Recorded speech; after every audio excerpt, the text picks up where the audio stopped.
Yoldaşlar, hər vaxtınız xeyir.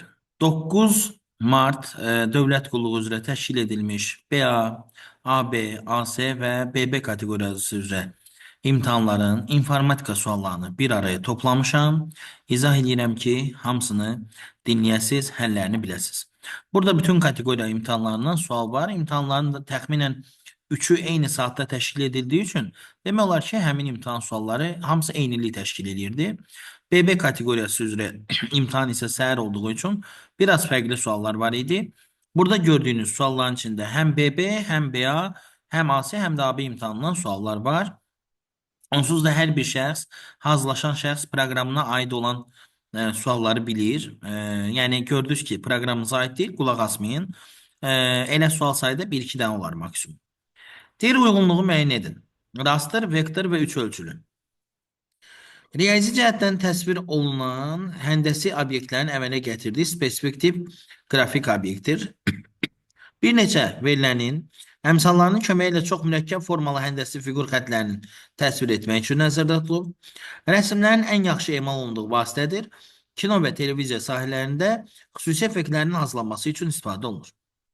Baxın, elə bu sualı bilməyən insanlar da, yəni bunun təriflərini əzbər bilməyən insanlar da bu sırf AC kateqoriyasının sualıdır. Üç ölçülü deyəndə ağla kino, televiziya sahəsi gəlir. Ona görə D-nin uyğun olmağı məntiqlidir. Raster da yoldaşlar piksellərdən ibarət şəkillərdir. Raster şəkillərin internetdə yerləşdirilməsi və internetdən kompüterlərə, telefonlara köçürüləndə onların keyfiyyətini itməsi və emal olunma məsələsində rahat emalı ilə digərlərindən fərqlənir. Yəni 1-ə də C variantı uyğundur. Elə buradan dərhal cavabın A olduğunu görə bilirik. 2-yə də A uyğundur. Vektor təsvirlər qrafik tipli təsvirdir, hansı ki həndəsi obyektlərin əmələ gətirdiyi spesifik tipdir. 57-ci sual bütün proqramlarda mövcud olan sual tipidir. Hardware bölməsinə aiddir. Açıq sual kimi düşmüşdü. Doğru mülahizələr istəyir. Megabot yaddaş tutumunun ölçü vahididir. Megabyte, kilobyte bunlar ölçü vahidlərinin belə deyim bəziləridir. Megabot ümumiyyətlə bod anlayışı sürət ölçü vahididir. Modemin ölçü vahidlərindən biridir bod. Təbii ki, kilobod, megabod da onun dəfələrlə artıq versiyasıdır. Yəni yaddaşın yox, sürətin ölçü vahididir. Bir səhvdir. Streamer kaseti maqnit lenti üzərində məlumatlar saxlayan daxili yaddaş. Səhvdir. Xarici yaddaş qurğusudur. 1-lə 2-ni variantlardan silə bilərik. Avtomatik cavab ifşa oldu. Plotter giriş-çıxış qurğusudur, səhvdir. Plotter çap qurğusudur, ona görə çıxış qurğusu sayılır. Kontrollerlər idarəetmə qurğusu olub, giriş-çıxış qurğularını mərkəzi prosesorla əlaqələndirən qurğudur. Bəli, düzdür. Bəzi tələbələr deyirdi ki, mənim orada məsəl üçün qurğu, mikrosxem yazsaydı yaxşı olmazdı. Yoldaşlar, bəzi şeylər var. Məsəl üçün deyirəm, tutaq ki, atıram, sadə bir nümunə deyim sizə.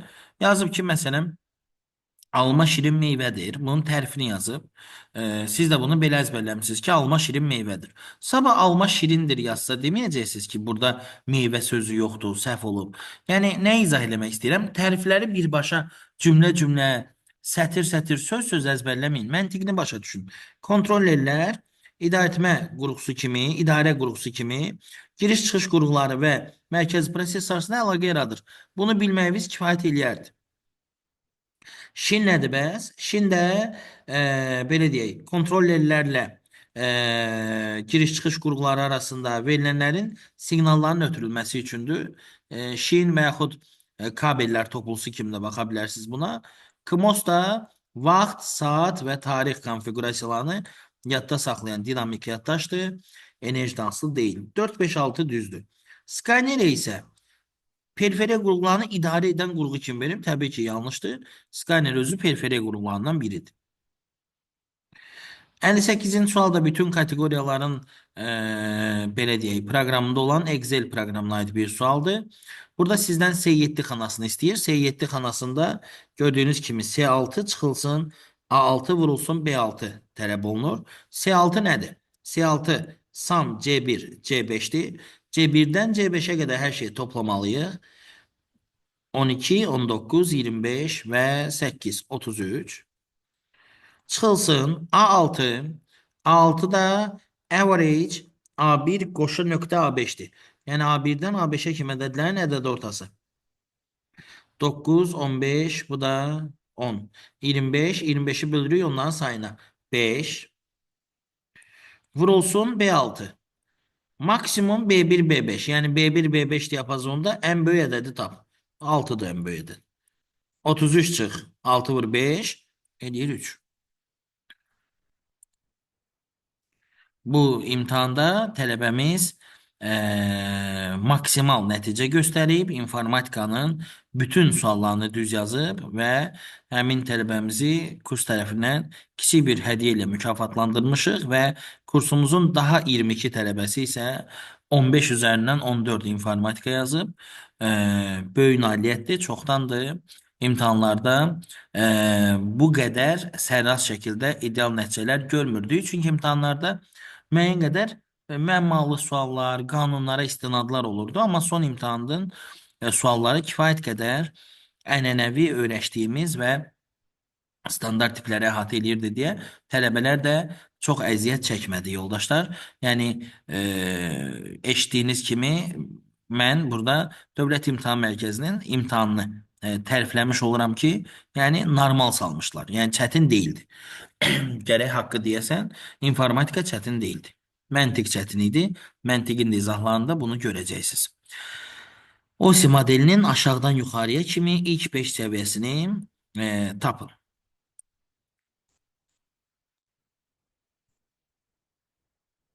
Yoldaşlar 7 səviyyəni yazdım. Fiziki, kanal, şəbəkə, nəqliyyat, seans, nümayiş və tətbiqi. Ən aşağı səviyyə budur. Ən yuxarı səviyyə isə budur. Aşağıdan yuxarıya doğru ilk 5 səviyyəni deyir. Fiziki ilə başlamalıyıq, yəni 2 ilə. Bir dənə ilə cavab var. B variantı. Seçilmiş slayd obyektinə tətbiq edilə bilən animasiya effektlərinin kateqoriyalarını seçin. Subtle, exciting və dinamik content slaydın özünə aiddir. Entrance, motion pass, exit, emphasis isə slide obyektinə aid. Yəni, animation lent tabından verilə bilən obyektlərin alt kateqoriyalarıdır. Entrance, motion pass, exit və emphasis. 3 bura aidiyyatı olmayan bir məsələdir. 1, 4, 5, 6. Ekranda gördüyünüz sual yalnız AC və BA və bu kateqoriyalar üçündür. BB-yə belə sual düşmür. Neçə bayt burada deyil informasiya var? Hər kilobaytın 1024 bayt olduğunu bilməliyik.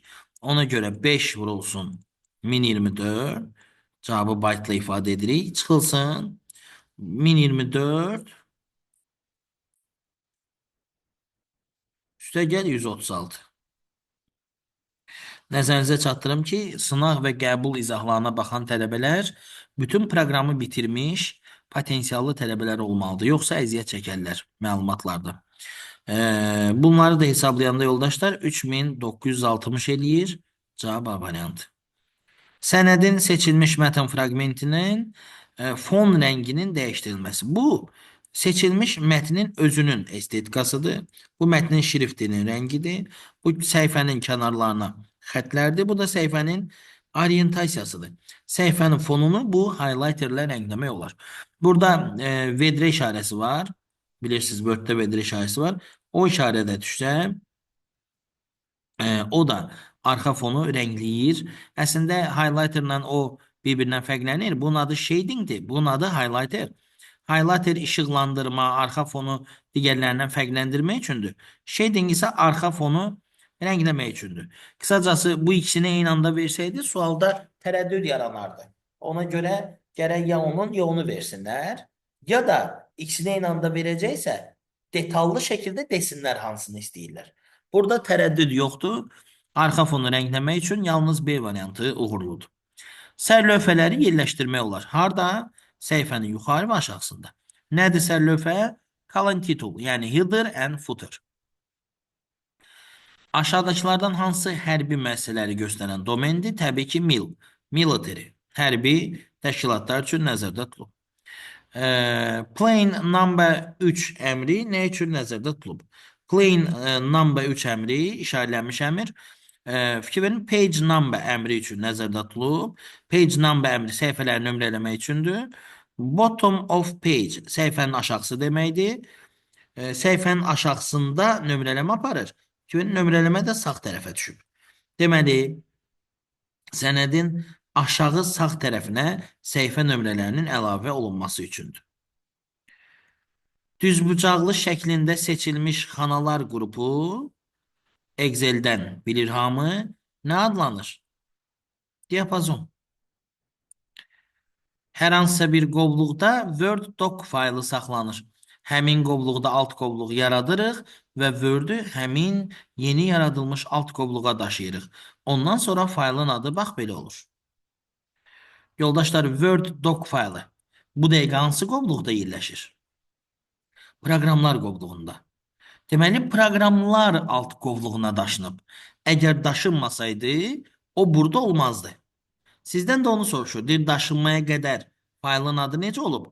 Bir dənə proqramları silirsiniz. Cavab hazırdır. D. Data, kitablar, kompüter, Word. Cavab B variantı.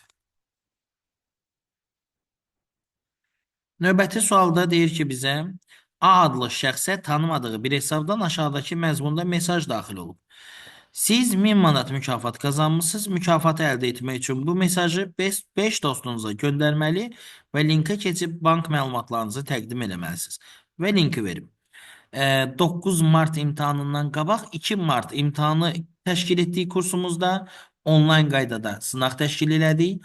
Kompüterlərlə tələbələrimiz öz biliklərini yoxladılar və həmin sınağın təşkilatçılığını, içini görən tələbələr bu dəqiqə üzləri gülür, bilirlər nəyi demək istəyirəm. Eyni ilə belə bir sual salmışdıq. Yazmışdım ki, Adordan sizə zəng gəlir ki, 1000 manat udmusunuz.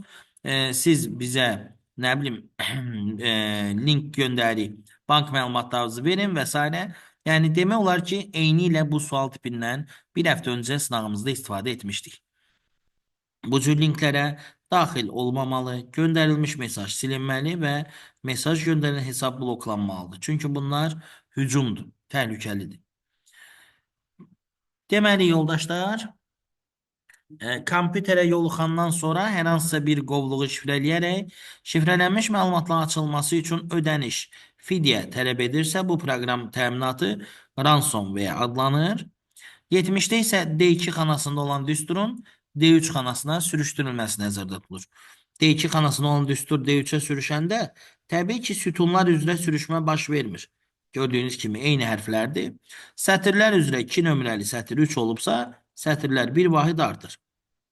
Ona görə A2 xanası A3 olacaq. D getdi, B getdi, Y getdi. Dollar ise dollar 1 ise qətiyyən dəyişə bilməz. Ona görə cavab A variantı. Çünki yanında dollar olan xanalar mütləq xana hesab olunur. Mütləq xana isə heç vaxt dəyişməyə məruz qalmır. Sistem proqram təminatını seçin. Yoldaşlar, bu sualı düzgün yazmaq üçün heç softwareni oxumasaz da düz yaza bilərdiniz.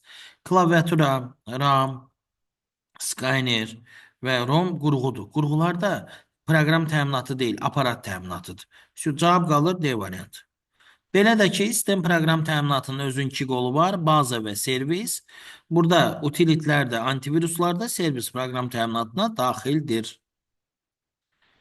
Yeni sənəd açmaq üçün hansı lent qrupuna müraciət olunur? Siz hansısa bir qovluqda yeni sənəd açmaq üçün mütləq new lent qrupuna daxil olmalısınız.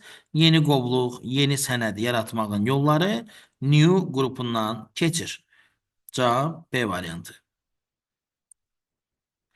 IP ünvanı seçin. Yoldaşlar, bilirsiniz ki, IP ünvanının aktivitlərinin sayı 4 dənə olur və IP ünvanların 0 ilə 255 arası qiymətləri mövcud olur. 255'ten böyük IP ünvan olmur. Bax, siz burada B'nin dalıyca C'ni və yaxud C'nin dalıyca D'ni birləşdirə bilmərsiniz. Və yaxud fikir verin, A ilə başlaya bilməz nümunəniz. Burada fikir verin, A'ya B'ni birləşdiriblər. Baba, hardaydı o? D burada. Y variantında. A'dan sonra B'ni veriblər. Mən A ilə B'ni bir-birinə birləşdirsəm, 68 2'ye birləşib olacaq 268. 255-dən böyük oktet olmur. Ona görə A-ya B birləşmir. Heç A-ya C də birləşmir. 2-yə 117 birləşsə 2117 eləyəcək. Ona görə B də olmur cavab. Sonra nə olmur? Gəlin baxaq. Gəlin digər variantları yoxlayaq, çox vaxt itirməyək. Məsələn, bax C variantını yoxlayıram. Yazıb C. C-dən sonra mütləq nöqtə gəlməlidir. Çünki 3 rəqəmlidir. 117-nin dalıca, C-nin dalıca D necə birləşsin? Olacaq 11722. Belə. Əgər C də ən sonuncu gəlibsə, ondan qabaq nöqtə gəlməlidir. Elə variantda yoxdur. Cavab C-dir. Bir-bir yoxlaya da bilərsiniz. Bax. C, yəni 117. Sonra A. A'da nədir? Nöqtə 18. Nöqtə 2. Sonra D'dir. 22.1. 22.1. Sonra da B'dir. Yəni 68. 2 verin. 117, 18, 222, 168. Heç bir aktiv. 255'i aşmadı. Böyük hərfləri kiçik, kiçik hərfləri böyük hərfə çevirən əmr necə adlanır? Təbii ki, toggle case. Toggle case əmri, baxın, birinci hərf, məsələn, tutaq ki, yazırsan Azər, Azər. Toggle case'i seçirsən, olur Azər. Yəni, böyük hərfə kiçik hərflərin yerini dəyişir.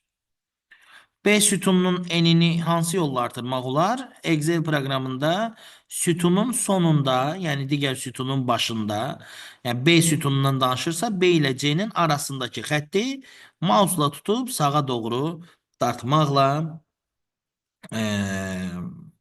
bir dəqiqə sağa doğru dartmaqla tapmaq olar. B sütununun enini uzatmaq, böyütməkdən danışırsa, artırmaqdan danışırsa, onda B ilə C-nin arasındakı xətti eləməliyik ki, B-nin eni tutaq ki, bu boydadır. Siz bu xətti dartaraq sağa doğru sürüşdürüb kifayət qədər böyüdəsiz. Sola doğru sürüşdürəndə isə en azalır, kiçilmiş olur. Beləliklə yoldaşlar, sualların hamısını izah elədim. Məntiq suallarını izah ilə isə növbəti videomuzda tanış ola bilərsiniz. Həmçinin 6 aprel imtahanına gedən tələbələr kursumuzun səhifəsində sonuncu qəbulların izahlarından başqa sınaqlarımızda təşkil etdiyimiz sualların da izahları ilə tanış ola bilərlər. Diqqətiniz üçün çox sağ olun. Növbəti videolarda görüşənədək.